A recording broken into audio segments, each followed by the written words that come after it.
Okay, आपण next या लेक्चरला आपण नेक्स्ट कन्सेप्ट स्टार्ट करूया आपला, जो की आहे लॅटरल स्ट्रेन. आता लॅटरल स्ट्रेन काय राहतं बघा, डायग्रामवरून मी तुम्हाला पहिले एक्सप्लेन करून सांगतो, त्यानंतर डेफिनेशन काय ती करू. समजा हा एक रॉड आहे, व्हर्टिकल किंवा हॉरिझॉन्टल कसंही कन्सिडर करून घ्या. एक एंड मी फिक्स करून ठेवलेला आहे, एक व्हर्टिकल रॉड आहे, एक एंड फिक्स आहे. या साईडवर मी फोर्स अप्लाय केला, समजा किती P. ठीक आहे. आता तुम्हाला हे क्लिअरली माहिती आहे किंवा आतापर्यंत आपण बऱ्याच वेळेस पाहिलं की या ठिकाणी जर तुम्ही फोर्स अप्लाय केला आणि जर त्याच्यामुळे जर या रॉडचं एक्सटेन्शन झालं, इलॉंगेशन झालं, तर इलॉंगेशनमध्ये या रॉडची लेंथ काय होईल, वाढेल. अशी काहीतरी कशामुळे वाढते, because of the application of force. पण रॉडची लेंथ वाढते तर तुम्हाला एक गोष्ट ऑब्झर्व करायला भेटते की रॉडची लेंथ वाढते म्हणजे ज्या डायरेक्शनमध्ये मी फोर्स अप्लाय केला होता, ही याला कोणत्या टाईपचा लोड म्हणतो आपण, it is called as a axial load, कारण तो ॲक्सिसवर अप्लाय होतो ना, किंवा ॲक्सियल फोर्स म्हणतो आपण. मग ज्या डायरेक्शनमध्ये आपण फोर्स अप्लाय करतोय त्या डायरेक्शनमध्ये त्या बॉडीचं डिफॉर्मेशन झालेलं आहे. ठीक आहे, यात काही डाऊट नसला पाहिजे तुम्हाला. ज्या डायरेक्शनमध्ये, जसा हा मार्कर आहे, याला जर मी इथं लोड अप्लाय केला तर हा खाली खेचला जातोय, तर ज्या डायरेक्शनमध्ये मी फोर्स अप्लाय केला त्या डायरेक्शनमध्ये बॉडीचं डायमेन्शन चेंज होत आहे किंवा डिफॉर्मेशन होत आहे. तर आपण त्याला ॲक्सियल लोड अप्लाय केल्यामुळे ॲक्सियल डिफॉर्मेशन झालं असं म्हणू शकतो. पण आता ही जी लेंथ वाढते ही आपोआप वाढून जाते का? आता जर समजा इतक्या थिकनेसचा जर रॉड होता, हा इतकी थिकनेस आहे समजा रॉडची, हा जर खेचला गेला तर हा इतकाच थिक राहील का, इतकाच जाडा राहील का? नाही, हा काय म्हणतोय, बारीक होईल. कारण तो मटेरियल जे खाली ओढलं जातंय हे कुठून आलं, हे मटेरियल या बॉडीमधूनच वापरलं गेलं. म्हणजे सांगण्याचा अर्थ काय की जर ज्यावेळेस हा रॉड खेचला जातो तर त्याची ज्या डायरेक्शनमध्ये तुम्ही फोर्स अप्लाय करताय त्या डायरेक्शनमध्ये तर त्याचे डिफॉर्मेशन होतच, त्या डायरेक्शनमध्ये त्याचे डायमेन्शन चेंज होतात, पण सोबत त्याच्या ज्या डायरेक्शनमध्ये तुम्ही फोर्स अप्लाय केला ना त्याच्या परपेंडिक्युलर डायरेक्शनमध्ये फोर्स कसा अप्लाय केला तुम्ही, व्हर्टिकलला परपेंडिक्युलर कसं राहतं, हॉरिझॉन्टल. म्हणजे हॉरिझॉन्टली सुद्धा या बॉडीचे डायमेन्शन काय होतात, चेंज होतात. मग हॉरिझॉन्टली डायमेन्शन चेंज झाले, हे असे काहीतरी होऊन गेले आता, है ना. डायमेन्शन काय झाले, चेंज. म्हणजे जर मी या रॉडला खेचत गेलो तर याची जी थिकनेस होती, याचा जो काय म्हणता येईल आपण, हा जेवढा जाड होता हा मार्कर, जसं जसं मी याला खेचत गेलो, जसा जसा हा लांब होत गेला तसं याचा जो जाडपणा आहे किंवा जी थिकनेस आहे ती हळूहळू काय होत गेली, कमी होत गेली. म्हणजे मी असं म्हणू शकतो का की ज्या डायरेक्शनमध्ये मी फोर्स अप्लाय केला होता त्या डायरेक्शनमध्ये तर डिफॉर्मेशन झालंच, सोबत ज्या डायरेक्शनमध्ये मी फोर्स अप्लाय केला होता त्याच्या परपेंडिक्युलर डायरेक्शनमध्ये सुद्धा या बॉडीचं डिफॉर्मेशन झालेलं आहे. ठीक आहे. आणि मग जे आणि याला काय म्हणतो आपण, this is called as a linear strain. याला आपण लिनियर स्ट्रेन म्हटलं होतं ना, ज्या डायरेक्शनमध्ये फोर्स अप्लाय केला त्या डायरेक्शनमध्ये जर बॉडीचे डायमेन्शन चेंज झाले, it is called as a linear strain. Linear strain कसा काढतो तुम्ही, हा डेल्टा एल तुमचा, ही original length L, delta L upon L linear strain. हा लिनियर स्ट्रेन आहे. ज्यावेळेस आपण ज्या डायरेक्शनमध्ये फोर्स अप्लाय करतो त्याच डायरेक्शनमध्ये जर बॉडीचे डायमेन्शन चेंज झाले तर कोणता स्ट्रेन भेटतो आपल्याला, लिनियर स्ट्रेन. आणि ज्यावेळेस परपेंडिक्युलर डायरेक्शनमध्ये डायमेन्शन चेंज होतात याला म्हटलं जातं लॅटरल स्ट्रेन. इथं तिथं डायमेन्शन चेंज झाले, इथं इथं स्ट्रेन आलेला आहे, मग त्या स्ट्रेनला काय म्हटलं ते, लॅटरल स्ट्रेन. डेफिनेशन इथं तीच लिहिलेली बघा. when a body is subjected to the axial force म्हणजे ॲक्सिसवर अप्लाय होणार. ज्यावेळेस तुम्ही बॉडीवर एखादा फोर्स अप्लाय करताय, it is strain in the direction of applied force. स्ट्रेनचा अर्थ काय, डायमेन्शन चेंज होणे, है ना. या स्ट्रेनचा अर्थ काय, डायमेन्शन चेंज होणे किंवा इलॉंगेशन लिहू शकता तुम्ही. सो इथं काय लिहिलं आहे की ज्यावेळेस तुम्ही बॉडीवर ॲक्सियल लोड अप्लाय करताय त्यावेळेस जसा तुम्ही फोर्स अप्लाय करता त्या डायरेक्शनमध्ये बॉडीचे काय होत आहे, स्ट्रेन होत आहे किंवा त्याचे डायमेन्शन चेंज होत आहे. But it is observe that की असं पण बघायला भेटलंय की it is also strain in the direction perpendicular to the applied force. काय सांगितलं की ज्या डायरेक्शनमध्ये तुम्ही फोर्स अप्लाय करता त्या डायरेक्शनमध्ये बॉडीचं स्ट्रेन करतेच आहे किंवा बॉडीचं डिफॉर्मेशन होतच आहे. पण असं बघण्यात आलेलं आहे की ज्या डायरेक्शनमध्ये तुम्ही फोर्स अप्लाय करता त्याच्या परपेंडिक्युलर डायरेक्शनमध्ये सुद्धा बॉडी काय होते, स्ट्रेन होत राहते. कुठे गेले ते, बॉडी काय होते, स्ट्रेन होते, म्हणजेच डिफॉर्मेशन होते किंवा डायमेन्शन त्या बॉडीचे चेंज होत आहे. मग आपण या ठिकाणी काय म्हणू शकतो की हे स्ट्रेन जे झालं, लॅटरल स्ट्रेन, हे कोणत्या डायरेक्शनमध्ये झालं, परपेंडिक्युलर डायरेक्शनमध्ये ना. कशाच्या परपेंडिक्युलर डायरेक्शनमध्ये, तुम्ही ज्या डायरेक्शनमध्ये फोर्स लावला होता त्याच्या परपेंडिक्युलर डायरेक्शनमध्ये. मग इथे डेफिनेशनमध्ये तीच लिहिलंय बघा, ही डेफिनेशन आहे लॅटरल स्ट्रेनची. The strain which is set in the perpendicular direction to the applied force. ज्या डायरेक्शनमध्ये तुम्ही फोर्स अप्लाय केला त्याच्या परपेंडिक्युलर डायरेक्शनमध्ये जो स्ट्रेन डेव्हलप होतो त्या स्ट्रेनला आपण कोणता स्ट्रेन म्हणतोय, लॅटरल स्ट्रेन असं म्हणतोय. डायग्राम क्लिअर राहील तुमच्यासाठी हे ना. ॲक्सियल लोडमुळे कोणता स्ट्रेन येतो, लिनियर स्ट्रेन. आणि हा जो परपेंडिक्युलर डायरेक्शन मध्ये लोड जनरेट होतोय त्याच्यामुळे परपेंडिक्युलर डायरेक्शन मध्ये जे डिफॉर्मेशन होतंय त्या डिफॉर्मेशनमुळे कोणता स्ट्रेन जनरेट होतो, लॅटरल स्ट्रेन. मग समजा जर मी तुम्हाला सांगितलं की हा रॉड जो होता तो सर्क्युलर रॉड होता, हा सर्क्युलर रॉड आहे, तर या सर्क्युलर रॉडचा हा काय होता तुमचा, डायमीटर. ही लेंथ आहे इथून इथपर्यंत, हा काय झाला तुमचा डायमीटर. मग आता इथे डायमीटर चेंज झाला ना, हा डायमीटर काय झाला, चेंज झाला. ही याला काय म्हणतो आपण, चेंज इन लेंथ. तसा इथं काय, चेंज इन डायमीटर. मग लॅटरल स्ट्रेनचा फॉर्म्युला काय राहील, स्ट्रेनचा फॉर्म्युला तर तोच आहे. स्ट्रेनचा फॉर्म्युला काय, change in dimension by original dimension. मग लॅटरल स्ट्रेन मध्ये कोणते डायमेन्शन चेंज झाले, बॉडीचा डायमीटर बदलला. मग change in diameter divide by original diameter. That's it. काय कठीण याच्यात. लॅटरल स्ट्रेन म्हणजे काय की ज्या डायरेक्शन मध्ये तुम्ही फोर्स अप्लाय करता त्याच्या परपेंडिक्युलर डायरेक्शन मध्ये जर बॉडीचे डिफॉर्मेशन होतंय, मग परपेंडिक्युलर डायरेक्शन मध्ये जे डिफॉर्मेशन झालं त्यामुळे जो स्ट्रेन जनरेट झाला त्या स्ट्रेनला आपण लॅटरल स्ट्रेन असं म्हणत असतो. स्ट्रेनचा फॉर्म्युला तोच राहतो, चेंज इन डायमेन्शन. काय बदललं रे इथं, डायमीटर बदललं, change in diameter. Original rod किती होता समजा इतका, आता चेंज किती झालंय, एवढा भाग. मग हा काय तुमचा चेंज इन डायमीटर, हा ओरिजिनल डायमीटर, हा फायनल डायमीटर. ठीक आहे. डायग्राम ड्रॉ करून घ्यायची व्यवस्थित मस्तपैकी, लिहून घ्यायचं, काही कठीण. ठीक. आता यामध्ये जर समजा, आता हे तुम्हाला मी सर्क्युलर रॉड साठी सांगितलं, जर मी सांगितलं की रेक्टँग्युलर, हे व्यवस्थित लिहून घ्यायचं. दिसतंय तुम्हाला क्लिअर, हे लिहून घ्यायचं बरं सगळं. जर मी तुम्हाला सांगितलं की सर्क्युलर रॉड नाही आहे, रेक्टँग्युलर आहे, तर किंवा 3 डायमेन्शन वाला रॉड ड्रॉ करू आपण. बघा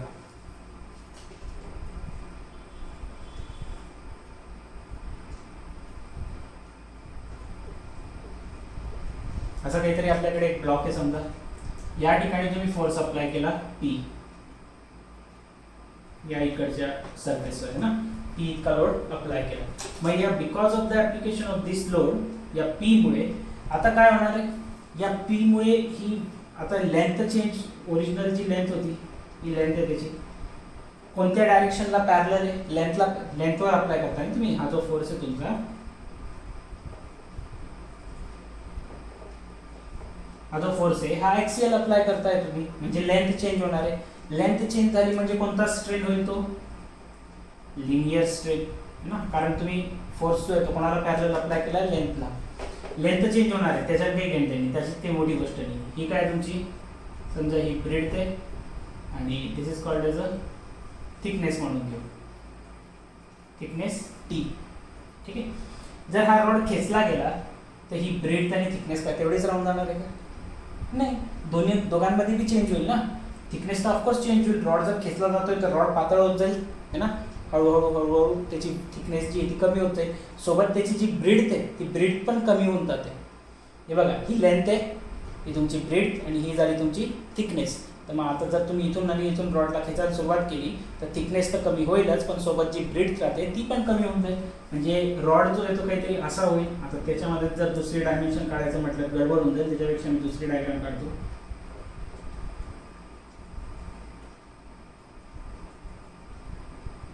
डॉटेड याच्यासाठी काढतोय की तुम्हाला दोघांमध्ये क्लिअर फरक समजला पाहिजे.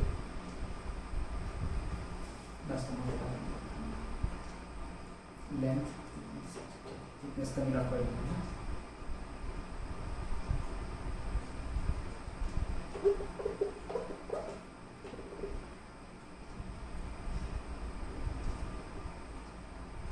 बघा, ब्रेड्थ पण काय होऊन गेली कमी, थिकनेस पण काय होऊन गेली. आता जर दिसत असेल तुम्हाला मोठं तर छोटं करून घेऊ आपण याला, असं काही नाही,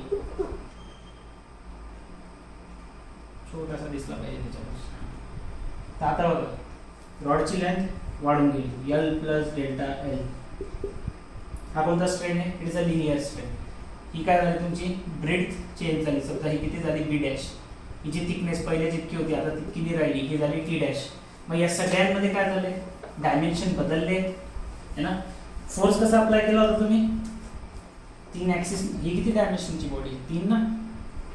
एक्स ऍक्सिस, हा वाय ऍक्सिस, आणि हा इकडचा हा जो थिकनेसचा आहे हा वाय ऍक्सिस, आणि हा जो थिकनेस वाला येतोय तुमचा हा कोणता ऍक्सिस आहे, झेड ऍक्सिस.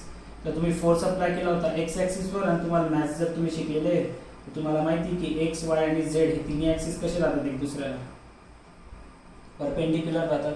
मग मी डेफिनेशन काय सांगितली, लिनियर स्ट्रेन म्हणजे काय की ज्या डायरेक्शन मध्ये तुम्ही फोर्स अप्लाय करताय त्याच्या परपेंडिक्युलर डायरेक्शन मध्ये जर डायमेन्शन चेंज झाले ते लॅटरल स्ट्रेन. मग परपेंडिक्युलर म्हटलं म्हणजे झेड पण येतो आणि वाय पण येतो. तर इथं म्हणजे एक्स वर जर तुम्ही लेंथवर जर तुम्ही लोड अप्लाय केला आहे लेंथच्या ऍक्सिसला, तर ब्रेड पण चेंज होते आणि थिकनेस पण चेंज होते.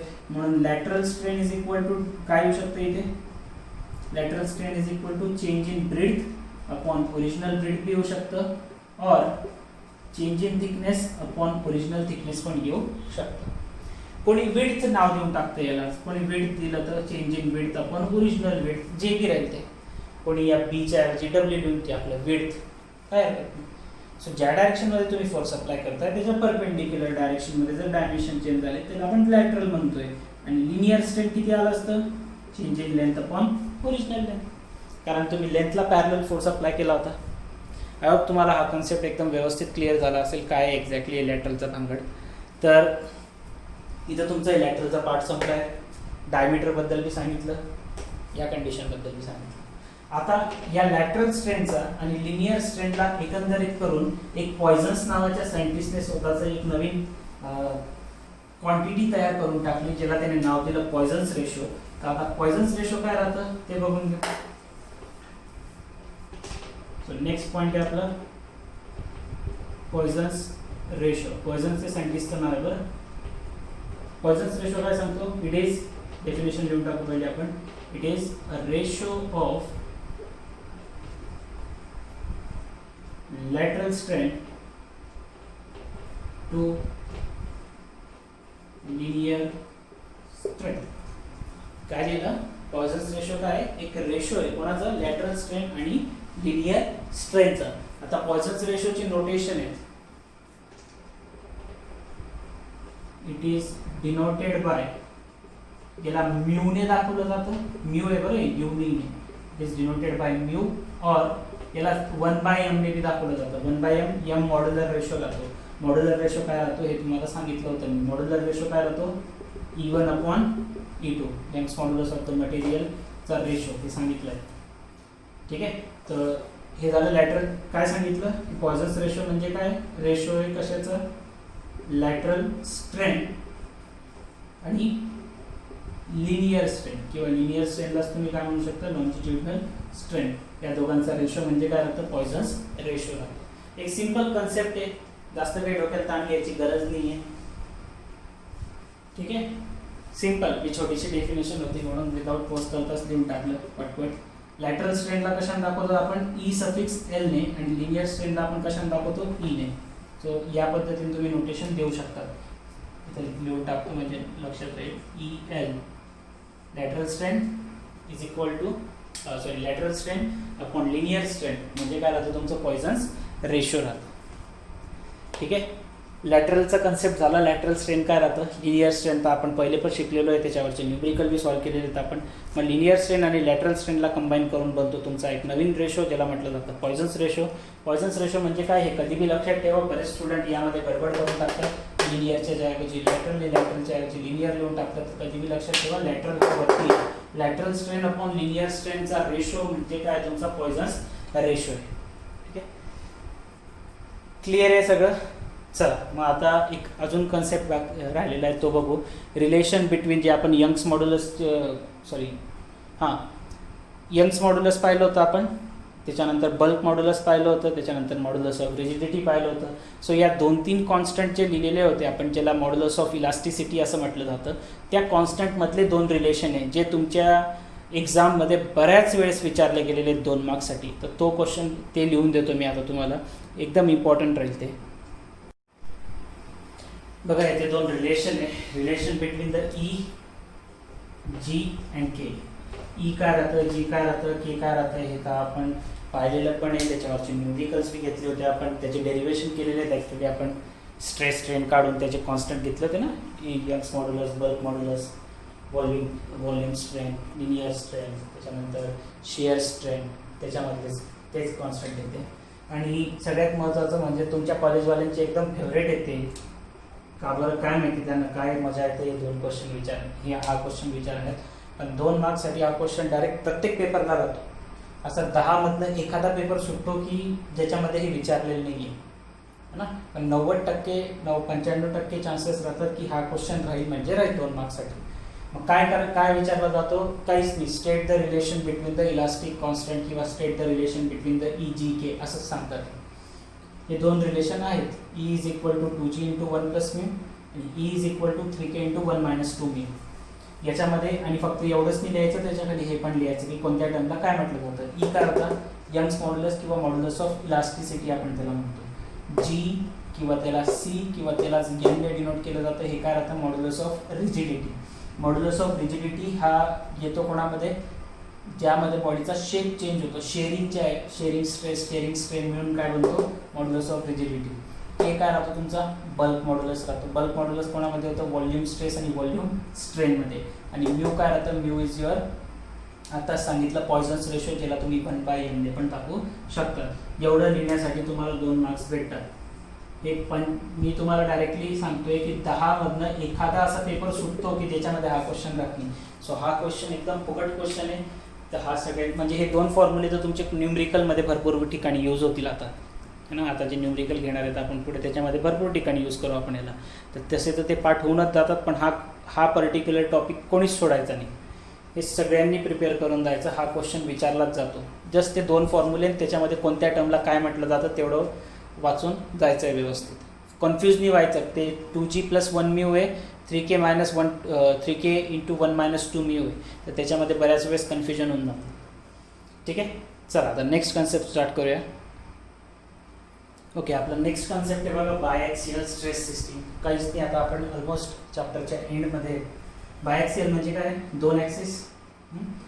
2 ॲक्सिसवर काय ॲक्ट होणार आहे? स्ट्रेस होणार आहे. एक सोबत 2 ॲक्सिसवर जर स्ट्रेस अप्लाय होतोय त्याला बायॲक्सियल म्हणा.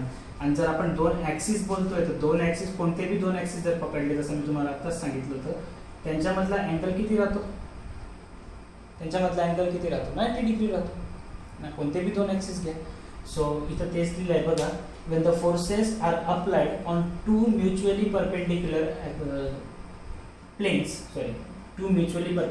planes, then the stress so developed in the system is called as a biaxial stress system. बघा सांगितलं काय की जर 2 प्लेनवर ॲट अ टाइम जर स्ट्रेस अप्लाय होतोय तर त्यावेळेस तो जो स्ट्रेस त्या प्लेनवर अप्लाय होतोय त्याला कोणता स्ट्रेस म्हटलं जाईल? बायॲक्सियल स्ट्रेस सिस्टीम.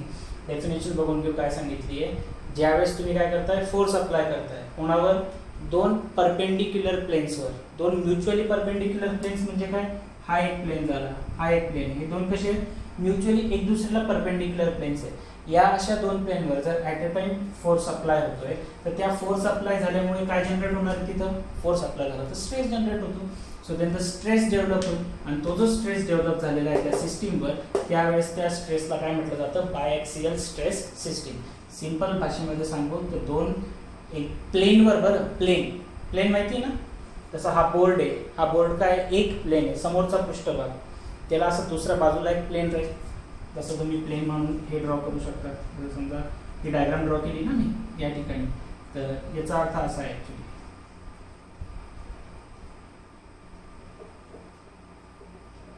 हा एक प्लेन झाला, हा एक प्लेन झाला. हे दोन्ही प्लेन कसे आहेत? एक दुसऱ्याला परपेंडिक्युलर आहे. हा एक प्लेन इकडच्या बाजूचा आणि हा एक प्लेन. जर मी इकडे तिसरं ड्रॉ करून टाकलं तर हे 3 डायमेन्शनल होऊन जाईल ना. मग या 3 डायमेन्शन पैकी कोणत्या बी 2 याच्यावर सांगितलंय. इथं एक अप्लाय केला, इथं एक अप्लाय केला, किंवा इथं आणि इथं अप्लाय केला, किंवा इथं आणि इथं अप्लाय केला. कोणत्याही 2 प्लेनवर जर at a time force apply होतोय तर त्याला बायॲक्सियल स्ट्रेस सिस्टीम म्हटलं जाईल. आणि जर 2 सोडून जर 3 प्लेनवर जर फोर्स अप्लाय झाला त्याला ट्रायॲक्सियल स्ट्रेस सिस्टीम म्हटलं जातं. एवढाच फरक. ते ट्रायॲक्सियल आता आपण बघू पुढे. बायॲक्सियल म्हणजे काय सांगितलंय की एका वेळेस किती प्लेन्सवर फोर्स अप्लाय करायचा आपल्याला? कोणत्याही 2 प्लेनवर जे एक दुसऱ्याला कसे राहतील? परपेंडिक्युलर राहतील. जर एक दुसऱ्याला परपेंडिक्युलर दोन प्लेनवर तुम्ही जर फोर्स अप्लाय केला तर त्यामुळे त्या प्लेनवर स्ट्रेस जनरेट होतो आणि तो जो स्ट्रेस जनरेट झालेला आहे त्याला बायएक्सियल स्ट्रेस सिस्टीम म्हटलं जातं. लेट्स से की आपण इथं कन्सिडर करून घेऊ आपण सिग्मा एक्स आणि सिग्मा वाय हे दोन प्रकारचे स्ट्रेस अप्लाय केलेले आहेत. इथं जो काही लोड अप्लाय केला होता तुम्ही त्या लोडमुळे जे स्ट्रेस जनरेट झाले हॉरिझॉन्टल डायरेक्शन मध्ये एक्स सिग्मा एक्स इतका झालेला आहे हॉरिझॉन्टलला, इकडे बी सिग्मा एक्स इकडे बी सिग्मा एक्स, खाली सिग्मा वाय वरती सिग्मा वाय आणि वर्टिकल डायरेक्शन मध्ये सिग्मा वाय इतका स्ट्रेस जनरेट झाला आहे. इथं फक्त मी कन्सिडरेशन दिलेले आहे की let sigma X and sigma Y be the stress develop along the X and the Y axis. X Y axis मध्ये किती स्ट्रेस जनरेट झाला सिग्मा एक्स आणि सिग्मा वाय कोणामुळे जनरेट झाला, कारण तुम्ही लोड अप्लाय केला होता. मग लोड किती अप्लाय केला, सिग्मा एक्स इतका स्ट्रेस जनरेट होण्यासाठी समजा तुम्ही पी एक्स इतका लोड अप्लाय केला आणि सिग्मा वाय स्ट्रेस जनरेट होण्यासाठी समजा तुम्ही पी वाय इतका स्ट्रेस फोर्स अप्लाय केलेला आहे. कोणत्या डायरेक्शन मध्ये, along the X and the Y axis. काय सांगितलं की सिग्मा एक्स सिग्मा वाय हे दोन्ही काय स्ट्रेस आहे, कोणामुळे जनरेट झाले, पी एक्स आणि पी वाय हा लोड अप्लाय केल्यामुळे. P x P Y load कोणत्या डायरेक्शन मध्ये अप्लाय केला तुम्ही, एक्स आणि वाय ॲक्सिसच्या. लेट ह्या सिग्मा एक्स फोर्स अप्लाय केल्यामुळे समजा या प्लेनचं काहीतरी स्ट्रेन झालं, किती झालं, एक्स डायरेक्शन मध्ये होईल ना, म्हणून काय कन्सिडर केलं EX. EX is the strain in the direction of x axis आणि EY काय असणार आहे, EY is the strain in the direction of Y axis. थोडासा वर गेला थोडासा समोर गेला प्लेन, ठीक आहे. तर किती स्ट्रेन झालाय त्याचं EX आणि EY. मग आता तुम्हाला हे महत्वाचे हे दोन फॉर्म्युले जे आपल्याला न्यूमेरिकल मध्ये लागतात. Strain in the direction of x, आता एक डायरेक्शन जर तुम्ही एक्स ची पकडली तर दुसरी डायरेक्शन काय राहील वाय ची. एक्स आणि वाय दोन्ही एक दुसऱ्याला कसे आहेत, परपेंडिक्युलर आहे. मग एक जर लिनियर स्ट्रेन सांगितलं तर दुसरं कोणतं येईल, लॅटरल येईल ना, आणि लॅटरल स्ट्रेन आला म्हणजे पॉयझन्स रेशो येऊन जातो. काय सांगितलं मी, जर मी एक्स बद्दल विचार करतोय फक्त है ना, तर एक्स बद्दल मी एक्स ज्या डायरेक्शन मध्ये फोर्स अप्लाय केला त्याच्यामुळे वाय वर पण काही ना काही इफेक्ट होणार आहे परपेंडिक्युलर डायरेक्शन मध्ये. आणि परपेंडिक्युलर डायरेक्शन बद्दल बोलायचं म्हटलं तर लॅटरल स्ट्रेन येतं, लॅटरल स्ट्रेन आलं म्हणजे पॉयझन्स रेशो येऊन जातो. म्हणून फॉर्म्युला काय बनलाय बघा, the strain in the direction of x axis. काय येते स्ट्रेनचा फॉर्म्युला, हा तर सगळ्यांना माहिती आहे ना. स्ट्रेनचा फॉर्म्युला काय राहतो, strain E is equal to काय लिहितो आपण, sigma upon E stress upon Young's modulus. कोणत्या ॲक्सिसच्या अलॉंग बघतोय आपण, एक्स ॲक्सिसच्या along. So stress along the X axis divide by its Young's modulus minus, यामधनं मायनस करायचं काय, तो स्ट्रेन कोणता जो वाय ॲक्सिस मध्ये होतोय आणि तो कोणामुळे होतोय, एक्स वाल्या फोर्समुळे होतोय.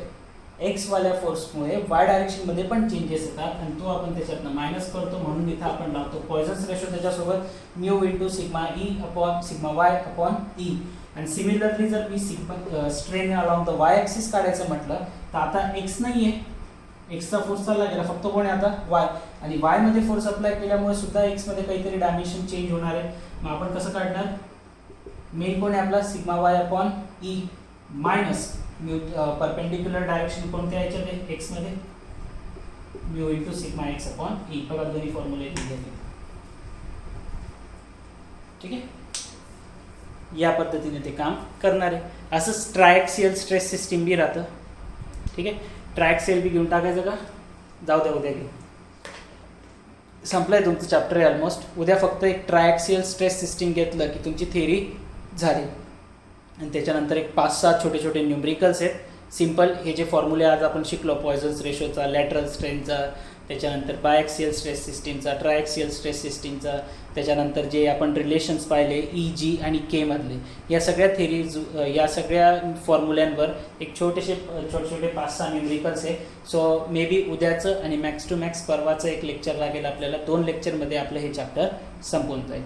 तुमचं फर्स्ट चॅप्टर सॉमचं संपणं म्हणजे तुमचं ऑलमोस्ट 25% सिलेबस संपून जातो.